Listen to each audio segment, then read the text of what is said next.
Assalamualaikum dan selamat kembali semua dalam channel aku yang dah lama aku tak buat video long form. Hari ni aku ada satu kereta yang menarik lah untuk aku review. Setelah sekian lama aku tak review kereta, dan pengalaman guna kereta ni pada aku sendiri memang rasa lain lah. Memang shock lah. Betul lah orang cakap kereta jenis yang macam gini memang sedap. Okay, kereta yang aku akan review dekat korang hari ni adalah ini dia gang, BYD Atto 2.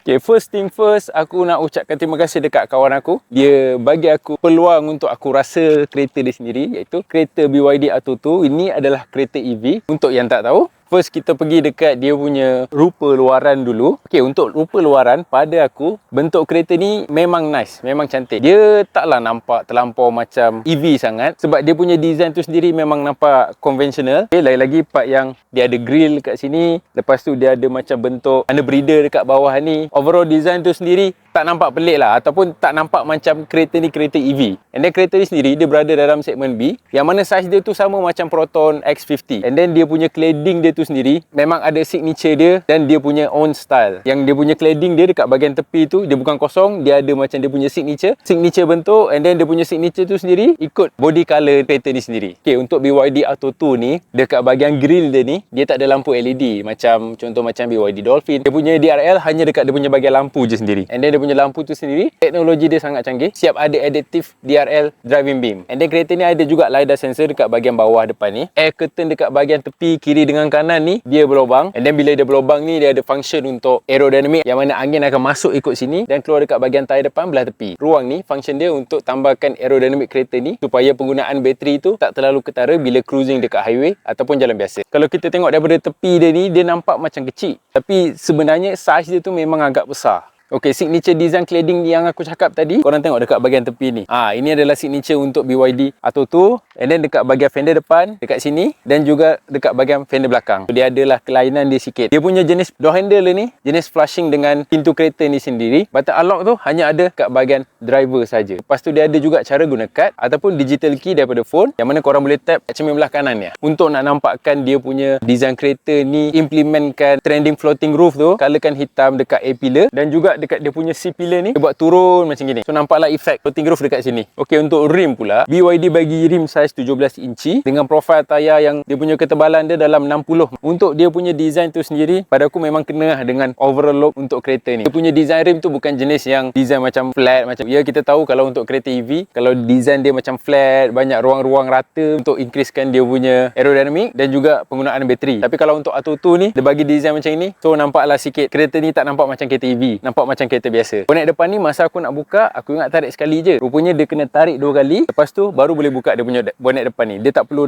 kita nak seluk tangan kita masuk dalam hood ni untuk cari dekat mana latch untuk buka tu. Tak ada. Tarik 2 kali je, korang boleh buka terus. And then dekat ruang hood depan ni, dia tak ada datang dengan front depan mana kita boleh simpan barang. Korang boleh cari sendiri dia punya part aftermarket dan install sendiri. Korang tengok dekat video-video lain pun ada juga orang dah buat, dia install sendiri ruang dekat bahagian depan ni. Pada aku dia punya ruangan ni agak besar, dan sayanglah kalau kita tak pasang barang aftermarket tu. Sebab kalau kita pasang, kita boleh tambah lagi dia punya ciri-ciri praktikal untuk kereta EV ni. Sebab kereta EV ni dia punya kelebihan, kalau compare tu kereta ICE, dia ada 2 ruangan ekstra.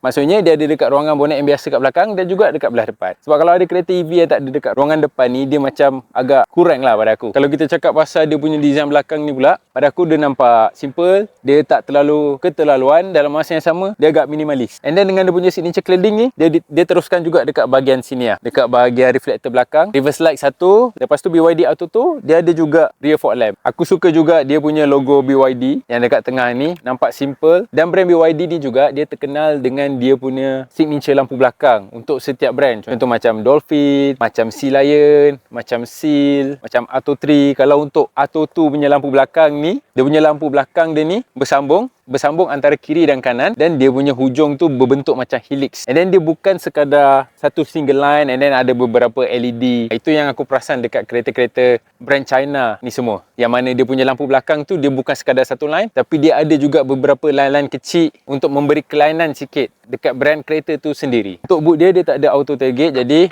korang kena tolak sendirilah. Untuk ruangan kargo dia ni agak luas, kapasiti dia lebih kurang dalam 400 liter macam gitu. Atoto ni dia tak ada spare tayar. Dekat bawah tu dia bagi tayar repair kit dengan beberapa tooling lah. Lepas tu dia bagi juga dengan bag untuk simpan korang punya granny charger tu. Dia punya ruangan ni dia ada 2 level. Flushkan bila seat belakang turun, ataupun korang boleh turunkan lagi untuk tambahkan ruangan kargo. Lepas tu dia ada 2 poket belah kiri dengan kanan untuk simpan contoh barang-barang anak korang ke, ataupun nak simpan kasut-kasut korang ke.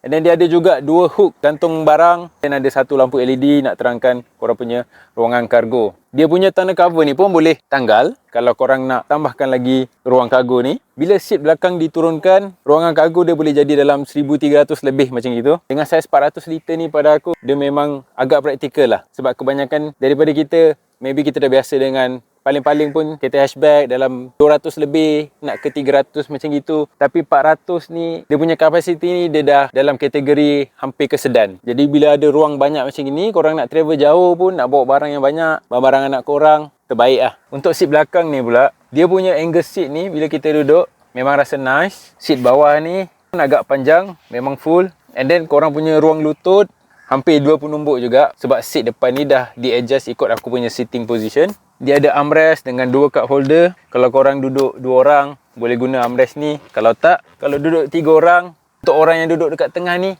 dia masih ada headrest. Lepas tu dia ada charging port USB Type A, satu dengan USB Type C dekat bawah ni. And then dia punya aircon vent yang peliknya hanya ada 1. Jadi untuk orang belakang maybe kena kongsi lah, ataupun tukar giliran siapa yang boleh nak pakai. Okay, seat belakang pun jenis leather, lepas tu jenis perforator. Jadi kalau duduk lama dekat dalam kereta ni tak adalah rasa panas. Belakang seat depan ni dia ada beberapa kocek. Dia ada 2 kocek untuk letak phone ataupun power bank korang. Lepas tu ada 1 kocek besar. Jadi total 3 lah. And then untuk kiri dengan kanan sama.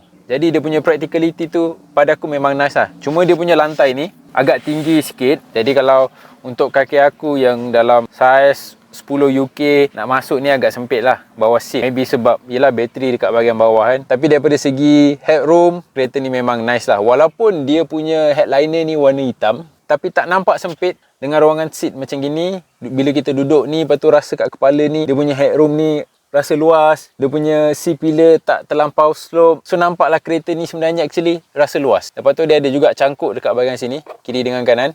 Dekat bahagian B-pillar ni ada cangkuk. Belakang ni jenis touch. Okay, now kita go for interior BYD Atoto ni. Pada aku dia punya design dashboard ni memang sangat simple dan minimalis. Dia tak ada bentuk-bentuk yang pelik macam dia punya abang-abang yang lain. Dia hampir kepada konvensional, tapi masih ada lagi ciri-ciri yang membuatkan dia tu nampak macam kereta, ataupun kebanyakan kereta EV lah. Yang pertama sekali, daripada dia punya skrin tengah ni LCD, Atoto masih boleh rotate, sama ada landscape ataupun portrait. Tapi kalau korang guna Android Auto ataupun Apple CarPlay, hanya boleh dalam mode landscape saja. Dalam portrait tak boleh. Lepas tu the second thing yang aku detect bila aku naik Atoto ni, dia punya seat lah. Dia punya seat memang rasa sedap, memang rasa selesa. Dia seat leather jenis perforator. Lepas tu dia ada juga fungsi ventilation untuk pemandu depan dan juga passenger depan. Jadi kalau waktu panas korang nak rasa sejuk belah belakang dengan belah bawah, turn on kan je feature ni daripada center screen. Dan bila aku pakai, seronok. Cumanya dia punya seat, dia punya headrest ni tak boleh adjust. Dia jenis fix. Penumpang korang nak adjust tu, korang kena adjust ikut ketinggian macam mana, positionkan badan korang lah. Korang kena adjust korang punya badan macam mana. Steering dia ni dia ada 2 function tu,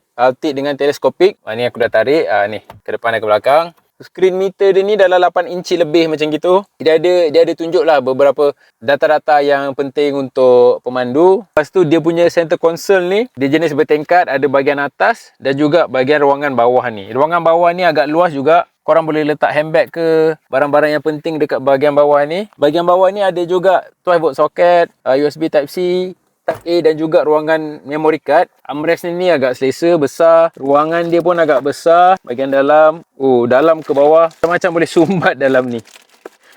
Ni bukti betul-betul besar bila aku angkat barang member aku ni. Tak habis. Okay, dia ada 2 cup holder dekat sini. Cuma cup holder belah kiri tu dia ada lambang kunci. Kalau kunci korang dah habis ke nak start kereta ni, boleh letak kunci dekat sini. And then dia ada beberapa kawalan kontrol. Kawalan kontrol sebaris dekat center console ni. Aircon vent dia belah bawah sikit. Jadi korang nak kena adjust, naikkan ke atas lah skrin. Sebab dia nak wujudkan satu ruang untuk skrin ni boleh rotate. Tak tahulah function screen rotate ni ramai pakai ke tidak. Sebab ada certain kereta macam Volvo, Subaru, dia memang dah datang dengan screen orientation secara portrait. Maybe tak tahu kalau korang dekat luar sana yang pakai jenama BYD yang dia punya center screen tu ada function untuk rotate, adakah korang guna function rotate ni tukar daripada landscape ke portrait sentiasa ataupun tidak? Cuba komen dekat bawah. And then dengan bahagian dashboard atas ni, okay, vegan synthetic. Jadi memang bila kita pegang tu rasa lembut. Dekat bahagian pintu atas ni pun sama, rasa lembut. Kat sini ada hard plastik sikit, lepas tu dia ada leather. Dia ada sarung leather dekat bahagian sini. Bentuk dia punya door cup tu pun tak nampak pelik, tak nampak asing lah dengan design dalaman Auto 2 ni sendiri. Dia punya glove box pun soft opening, ada damper. Aku lupa nak mention dia punya dua seat depan ni, the electric power seat, ada 6-way adjustment, depan belakang, incline, naik turun. Lepas tu design steering dia sendiri dengan ada flat bottom, tapi overall design T-shape dia pada aku dia tak nampak garang, nampak biasa lah. Cuma yang menarik dia punya stitching ikut dia punya colour kereta. Kalau macam ni dalam pastel green macam gitu, ni pun lebih kurang lah. Dekat steering dia juga ada volume control, nanti aku cerita bahagian belah dalam pula. Okay, cara nak start kereta ni bila korang dah masuk, either korang tekan start stop ni atau korang pijak je brake sekali, auto hidup. Nah, dia punya starting pun ada bunyi hutan sikit kan. Dia punya gear, dia tak ada dekat center console ataupun dekat screen ni sendiri. Dia punya gear berada dekat bahagian toggle belah sini. Dia macam zaman-zaman kenari macam gitu. Bila pakai kat sini, pada aku nice juga. Bila nak tukar drive, masuk reverse ke atas, lepas tu parking tu kita just tekan button yang dekat sini. So ini dia punya screen depan yang 8 inci. Dia ada bacaan kilowatt dekat situ. Ada battery percentage kat bawah tu 30%, kira okey. Ini jarak yang tinggal lagi untuk jalan dalam 116 macam tu. And then kat sini ada activation, dia punya ADAS lah. Dekat sini ADAS dia dah turn on. Ada level 2 ADAS, cumanya dia tak ada blind spot monitor. Tu pelik tu. Dia punya lampu high beam pun jenis auto. Ni dia punya speed. Okay, kalau kita tukar driving mode, dia ada 4 mode, eco, normal, sport dan juga snowfield. Snowfield ni lebih kepada dalam hujan macam gitulah. So ni dia punya bentuk steering dia. Dekat belah kiri ni dia ada gabungan dia punya signal dan juga wiper. Okay, kalau wiper dekat toggle ni, dia punya finishing pun memang sedap, aluminium. Rasa pun selesa. Ni untuk wiper belakang. Ni untuk auto punya wiper.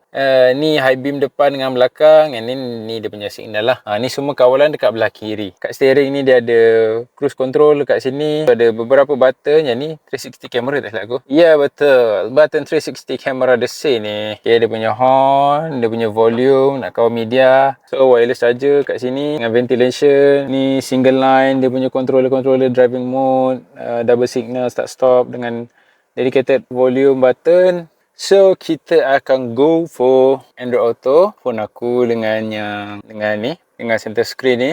So yang menarik, bila kita turn on Android Auto, dia punya button untuk aircon control, dia punya menu dia masih ada dekat bawah ni. Yang penting, antara yang penting ni lah, kawalan dia punya aircon kat sini masih ada, dia tak hilang. Android Auto yang dah aku pasang, okay, kat sini ada kalender, meet semua dengan skrin besar macam ni. Contoh base aku nak pergi okay, contoh aku nak pergi Lotus City Alam. So dekat je.